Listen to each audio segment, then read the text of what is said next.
எல்லாருக்கும் நமஸ்காரம்.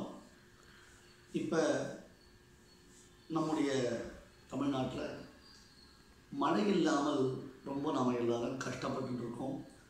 குடிநீர் பஞ்சம் இங்கே ஆரம்பிச்சிருக்கு. சில இடங்களில் அங்கங்கே மழையும் பெஞ்சுருக்கு.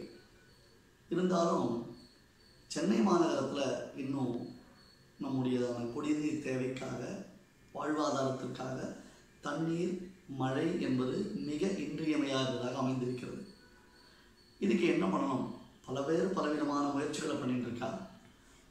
நம்ம சைட்லேருந்து நாம் ஒரு முயற்சி பண்ணுறோம். என்னென்னா, சில மகான்கள், சில மகா பிரபுக்கள், பெரியோர்கள், அவர்களுடைய சரித்திரம், அவர்களுடைய பிரபாவத்தை சொன்னால் மழை பொழியும் என்பது இந்த சனாதன தர்மத்தின் ஆணித்தரமான ஒரு நம்பிக்கை.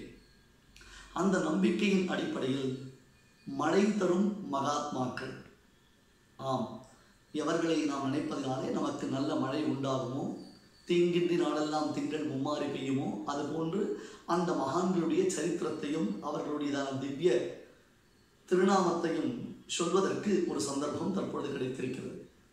இன்று விகாரி சித்திரை 11ஆம் தேதி, ஏப்ரல் 24, 2019.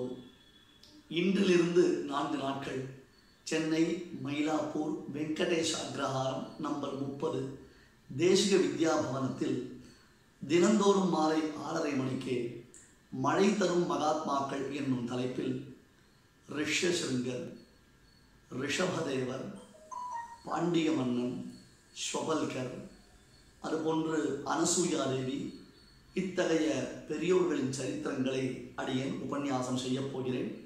இது ஒரு கூட்டு பிரார்த்தனை போன்று நீங்கள் எல்லோரும் உணர வேண்டும். இது நடுவில் விராட்ட பருவம் முதலான சரித்திரங்களும் உள்ளன. அவசியம் எல்லோரும் இந்த உபன்யாசத்தில் கலந்து கொள்ள வேண்டும். நல்ல நம்பிக்கையுடன் வருணதேவன், அந்த வருணதேவனுக்கு தலைவனான எம்பெருமான் ஸ்ரீ மகாவிஷ்ணு நமக்கு சீக்கிரம் நல்ல மழையை தந்துவிட வேண்டும் என்று பிரார்த்தித்துக் கொள்ளலாம். இன்று முதற்கொண்டு மாலை 6:30 மணிக்கு தினந்தோறும் நடைபெறும் இந்த உபன்யாசத்தில் எல்லோரையும் கலந்து கொள்ள அன்புடன் அழைக்கிறேன்.